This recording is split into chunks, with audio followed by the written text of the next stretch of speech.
You should have not asked me that question. I demand you scratch it from the interview, as a matter of fact. Scratch that question from the interview. Hey, everybody. I'm Joey Hayden of the Dallas Morning News, and WWE is back.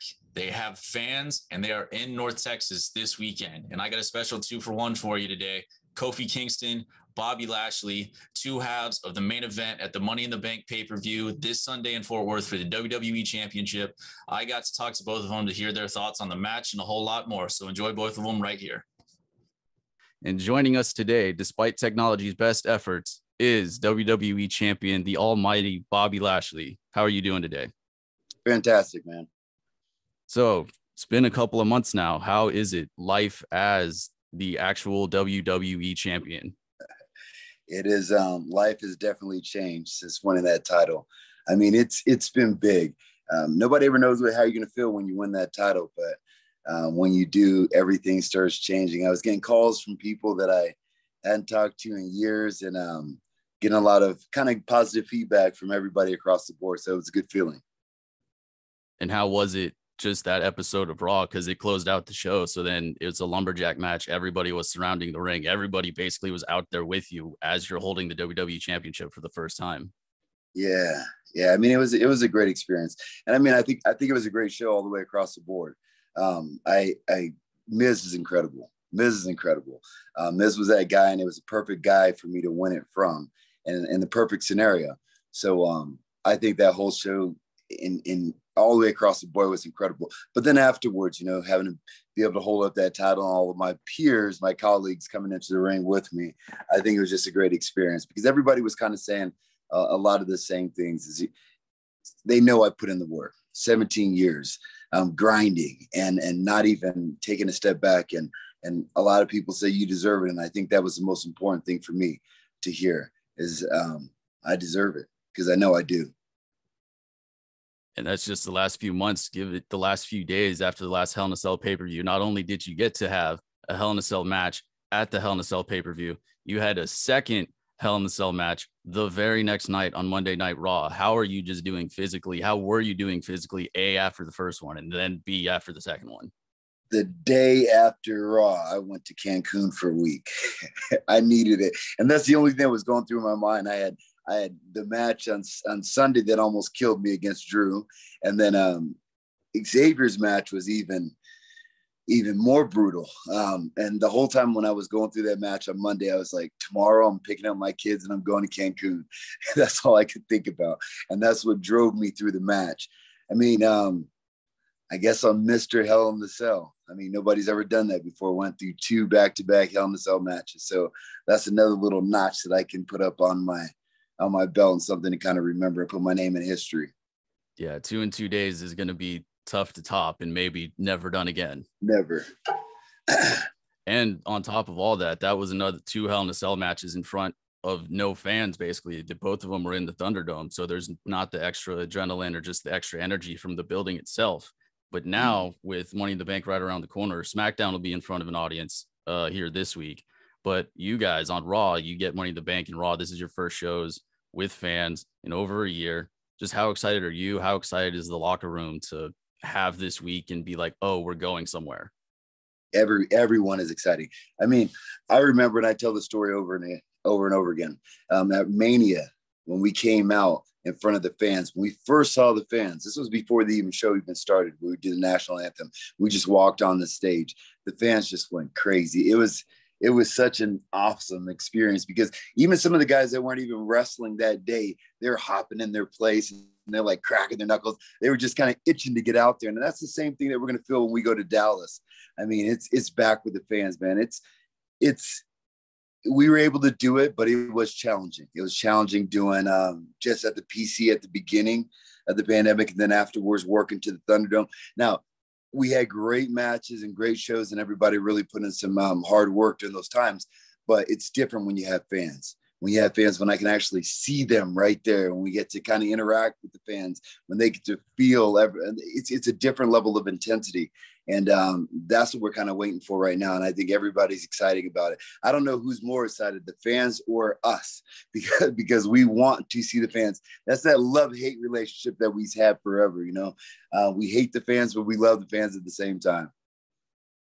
And when we look back on this whole thing, when WWE gets to have the big WWE documentary about the pandemic era of everything, Bobby Lashley is arguably one of the MVPs of the whole era for your spot on Raw, from being United States champion to being a part of creating the Hurt Business, being a part of shrinking down the Hurt Business back to just you and MVP, to becoming WWE champion, to being WWE champion for months.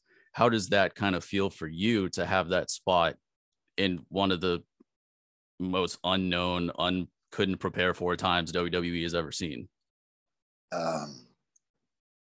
Dang, you know what? I first of all, that was a hell of a year. I mean, I've had a hell of a year. Great matches and winning the title, I don't know. I mean, until you just said it, I didn't realize how big that was, because this has been a crazy time. I mean, when we look back at it in history, we're going to be like, that's the time we wore a mask everywhere and couldn't have fans. I mean, that's a huge deal. And, at the beginning, when we had the Hurt Business, we were doing on the show, we were probably like half the show, 7, 8, 9 segments at times. So we put in the work during it, and I'm proud of those guys, man. It was great working with them. And I'm proud of what I did this year. There was a lot of growth for me as a character, and just putting everything together. I think everybody really took to Hurt Business, and I think we did some big things. So I'm going to look back at this time period as I gotta say it's my greatest time in my athletic career.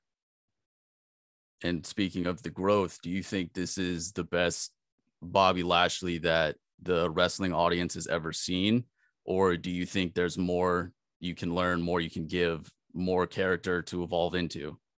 Man, there's always more. There's always more. I have several years left on my contract, and I'm not slowing down, man. From when I just came in until now, I mean, everybody can see there's been a tremendous amount of change, and even just the last couple of years, I think I was thrust into different storylines that enabled me to open up a little bit more. And then I worked with all the right people, everyone from Leo Rush. I thought he was incredible. I thought Lana was incredible. And then now working with MVP and Sheldon and Cedric, I think all those people are incredible.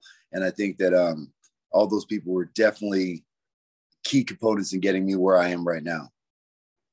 And now moving on to this Sunday, it's you and Kofi Kingston fighting for the WWE Championship. And both of you guys do what?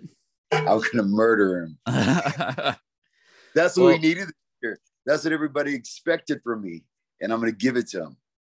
Kobe Mania ain't on this year.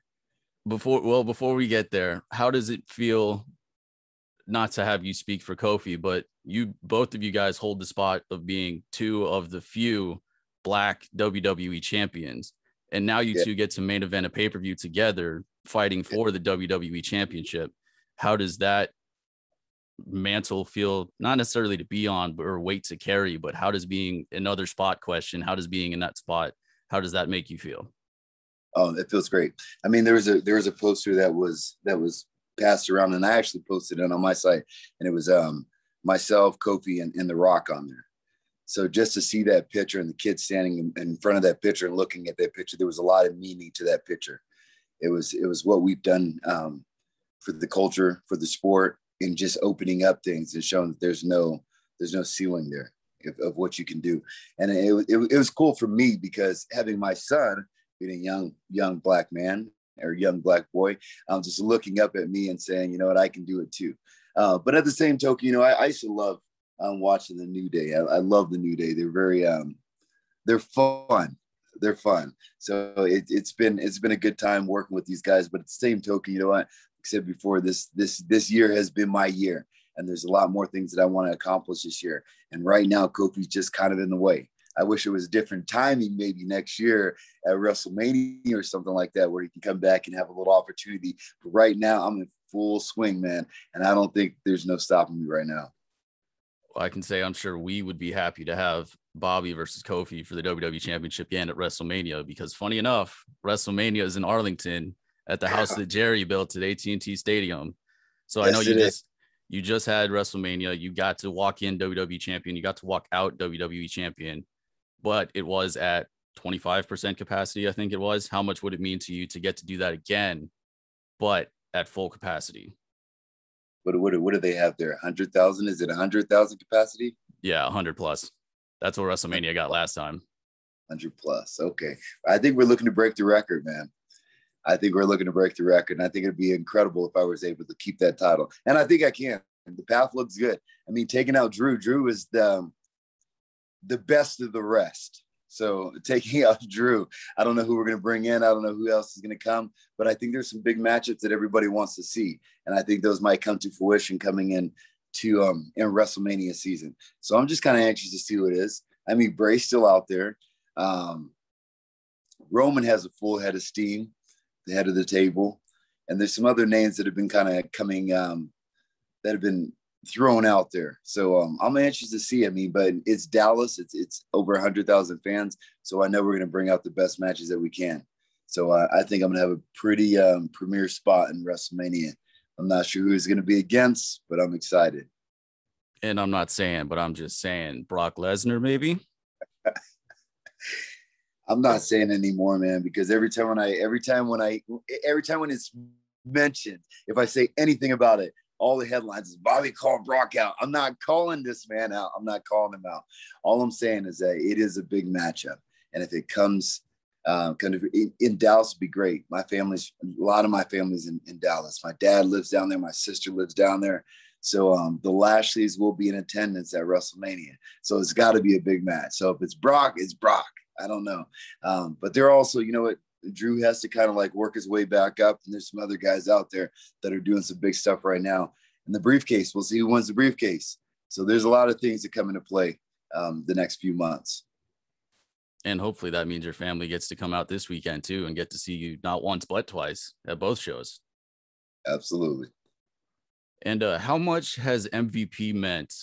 Because he's been along for the ride with you most of this year as well. How much has MVP's mentorship meant to you and your growth as this entire year has progressed? And now he's alongside you with the ride as WWE champion. Yeah. Well, MVP is a good friend of mine. So I think what people like about us is that it feels real. When we walk out there, it's not something that's artificial, something that we're trying to shove down their throat. It's something that's real. We're actual friends. We talked about this and we talk about what we're doing moving forward all the time. So it's been a cool experience. And storyline wise, I mean, it's one of my favorite quotes. Sometimes you have to believe in somebody else's belief in you. And I think that's where the Hurt Business kind of came. It was Sheldon, Cedric, and myself. And the three of us had so much potential. Everybody knows that we have so much potential. Cedric's arguably one of the greatest in-ring performers, as well as Sheldon. So when MVP came around, it was kind of like he was that voice that was bringing us all to our potential. Me winning the world title, which I should have won. Everybody thought I should have won at any point in time in my career. But now it meant a little bit more. And because I've grown a lot this year, but at the same token, you have Cedric and Sheldon. It was like two guys that everybody was like, man, those guys are great.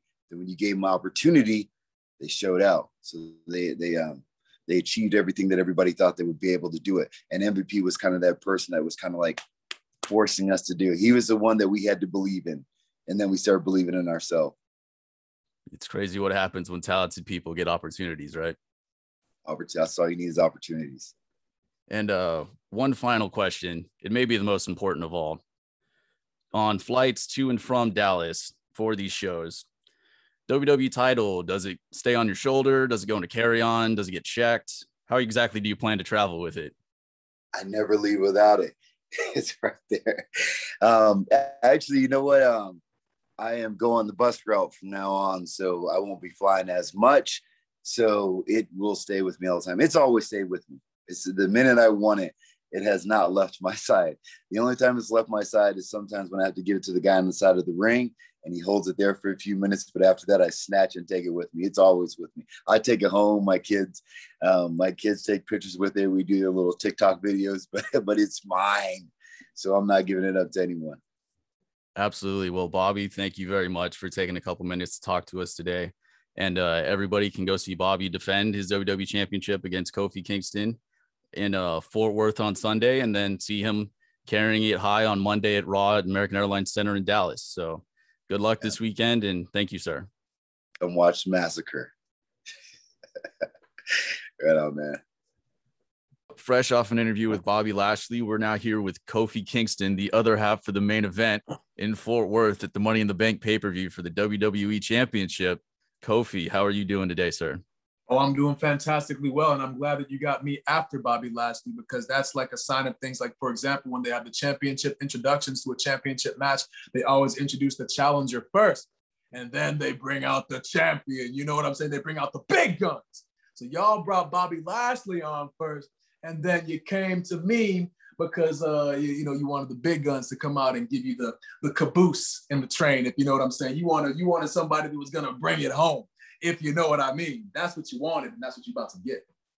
Well, somebody who's brought it home, that has been you and that has been Xavier Woods, as in recent weeks. Both members of the New Day have pinned the WWE champion. How are you feeling just heading into the match on Sunday? I feel great. I feel confident. A lot of people have been asking, like, hey, well, you've been saying all these things to Bobby, and now you've awoken the sleeping beast. Are you afraid of that? Are you scared? And it's like, number one, everybody who I get into the ring with is bigger than me. You know what I'm saying? So I'm always in there with the monster. I'm always in there with the Goliath. Of course, Bobby is a little bit of a different beast, and now he's focused. A lot of the things I said to him on Raw, or said about him on Raw, was the fact that, when I was WWE champion, I never took any kind of time off. I never took a vacation. I never took a break. I never took a day off. You know what I'm saying? I didn't drink champagne in the first segment of the show and then wrestle in the later in the show. You can't do that. You know what I'm saying? It's called taking the title seriously. So, and that's coming from a guy who goes out there and twerks and throws pancakes. That's the way I take things seriously. You know what I'm saying? So, now it seems as though, especially after the last scene in Raw last week, you had Bobby Lashley, who was really, really angry. He's throwing couches, very expensive couches. He's throwing tables, custom-made tables. He's ruining his custom suit because he's mad about what I said. He's mad that he lost to Xavier Woods. He's mad that he lost to me. And now he's focused. So now we're going to get the real Bobby. We're going to get the full Bobby, the true almighty Bobby at Money in the Bank. And I wouldn't have it any other way, because I feel like if you want to really be the best, you have to beat the best while they're at their best, and I want Bobby to be at his best. I want Bobby to be the pinnacle Bobby. I want him to be, I want the full Bobby. You know what I'm saying? I want the full Bobby at Money in the Bank, and it seems like I'm going to get that. So now we got a situation on our hand. Now we about to have some fun. So I can't wait, man. It's gonna be great. And now with the chance to restart Kofi Mania, it's not only getting the chance to do that, it's getting the chance to do that in front of fans. How excited are you to have this moment potentially in a packed house? Man, so excited. It's been so long since we've actually had fans consistently. We had a little taste of it at WrestleMania, and that was great. Now we're going to have them consistently. And for it to be at a pay-per-view like Money in the Bank, the fans always turn up for Money in the Bank. There's so much excitement with the briefcase matches.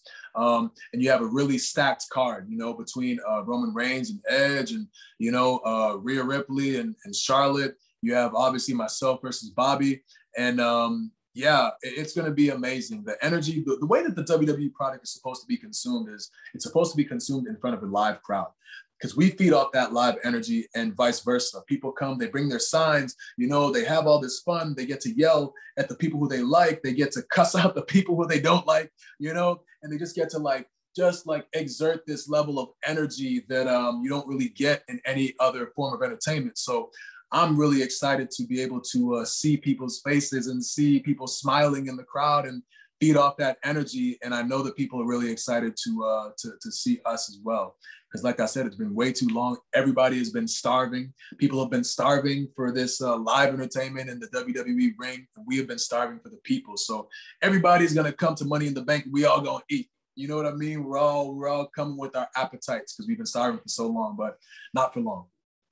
And speaking of the Money in the Bank card, someone you're rather familiar with, Big E, is in fact in the Money in the Bank ladder match this year. Mm-hmm. And believe it or not, it's been 9 months since the New Day split between Raw and SmackDown. So Crazy. a two-part question. How close have you been to tracking E every week, seeing what he's been doing on SmackDown with the Intercontinental Championship, all of those kinds of things?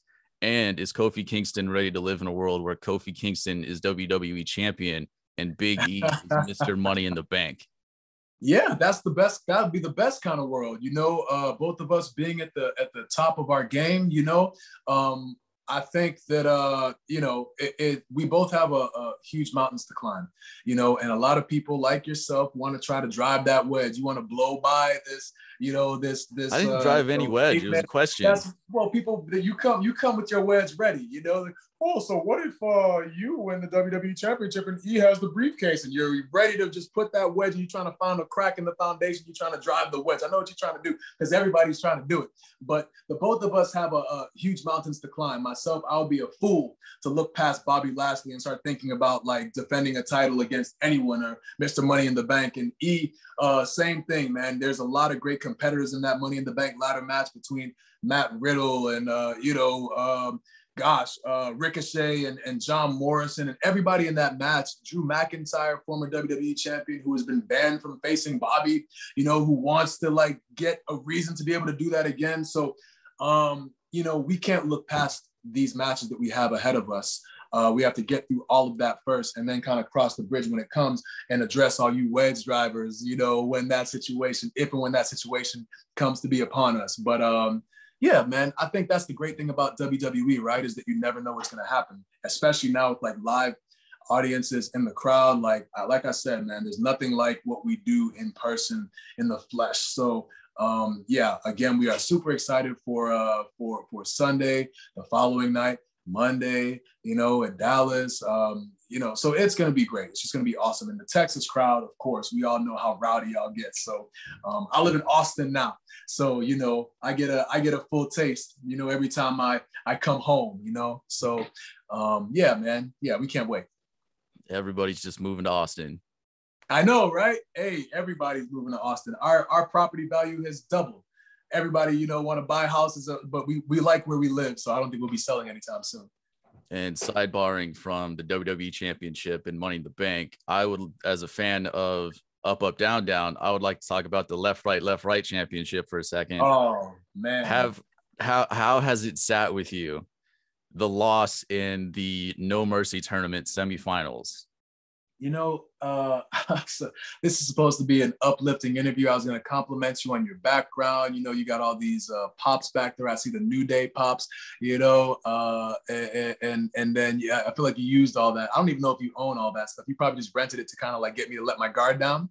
And then you want to just come in with the hard hitting questions, the Up, Up, Down, Down championship, or the Left, Right championship as it is right now. It's very emotional, because we put our hearts and souls into video games, and when we lose to the likes of Tyler Breeze and Adam Cole and Cesaro and all those chumps on the left, right side, it really hurts. Like it's, you've seen the still shots online of Xavier and myself, like in legitimate shock. And then we have to go about the rest of our day. And, it just lingers. It just lingers in my mind, more so in Woods' mind, because this is his baby, Up, Up, Down, Down, the YouTube video game channel that he created from the conception, from the ground up, from 0 subscribers all the way up to over 2 million subscribers right now, the fastest growing YouTube video game YouTube channel in the history of the world. That's Woods. And now we have Tyler Breeze as the left, right champion. It's disgusting. It's disgusting. And the fact that you would even bring that up is also disgusting. You need to work on your journalism, and you need to, feel the room, you know what I'm saying? And know your crowd. You should have not asked me that question. I demand you scratch it from the interview. As a matter of fact, scratch that question from the interview. It's putting a foul taste in my mouth. I'll mark it. I'll mark it in the video. Thank you. Thanks. But, a little more uplifting. The New Day is one for grand entrances in ring gear, Mortal Kombat, Power Rangers. Is there anything in store for, if not necessarily Money in the Bank, maybe SummerSlam, which is right around the corner? Is there any new grand New Day entrance on the way? Yes. Just yes. I'll give you no details. You'll get no details from me. You got to watch and tune in to find that out. But we got something really, really fun for Money in the Bank. And then SummerSlam, we have an incredible idea. And, it's going to take a little bit to get it to come to fruition. But if all the cards fall as we intend for them to, it's going to be pretty dope. So that's the tidbit that I'll give you. Keep your head on a swivel. You know what I'm saying? Keep your head on a swivel. We always turn up when it comes to gear. So we're really excited about it. And over the last year, performing both the Performance Center and the Thunderdome, is there sort of a favorite match that you have? Because you yourself have had a long year of a lot of fun things. You represented the New Day in a triple threat ladder match at last year's WrestleMania, defended the tag team titles at this year WrestleMania, tag team defenses all the way through against Cesaro Nakamura, against the Street Profits. Do you have sort of a favorite memory of this era of WWE? Well, it's funny because I was gonna say that ladder match at WrestleMania, 36 or whatever, was it 36? Yeah, 36. The 36, yeah, because that was just so unique. You don't realize like how much the fans provide you with adrenaline until you have a ladder match and you fall off the ladder or get hit by the ladder, and there's no one there to cheer or to boo, and you have no other option but to focus on the pain. And that match hurt so much more because, there was no, it was still like an adrenaline, filled match for sure. But it took a while for it to get going because that was even before the Thunderdome, right? So we didn't even have like the sound piped in for like the audience, we didn't have like the LED screens where we could see people reacting to what we're doing. It was just bare bones. It was like you looked out into the crowd and you would see like the cameraman standing there, you know what I mean? And then like, that was it. It was like an empty studio, closed set, really, really bizarre WrestleMania, but I'm glad that we got to take part in it because it was so unique. There will never be another WrestleMania like that again, hopefully. But you know what I mean? But like those other matches you mentioned, being able to go with the Street Profits was awesome because those guys are so talented and they have such bright futures ahead of them. So anything that we can do to kind of like elevate them on their quest to greatness and their journey is great. They're two amazing guys, and Cesaro and Nakamura are two of the best ever. So that was an awesome match too. So yeah, I don't know if I can put my finger on a favorite, but I will say that the ladder match that we had at WrestleMania 36 was definitely like the most unique ladder match, if not the most unique match that I've ever been a part of. And one last question. What would it mean to Kofi Kingston to walk into American Airlines Center next Monday with the WWE Championship back around his waist? Bruh, it would mean the world, man. And especially because, like I said, I live in Austin. So that means I would probably party pretty hard in Dallas. I'm not a big partier, but I would make an exception because I'd be able to go to my house and sleep in my bed that same night, probably like early the next morning. You know what I'm saying? So and the fans in Texas are just so amazing. Like I said, man, like you guys get so rowdy in there. We always look forward to coming to Texas. We had WrestleMania in Dallas a few years ago. It was off the chains, off the charts. And yeah, man, it's just, I don't want to look past it. I don't want to look past Money in the Bank even a day.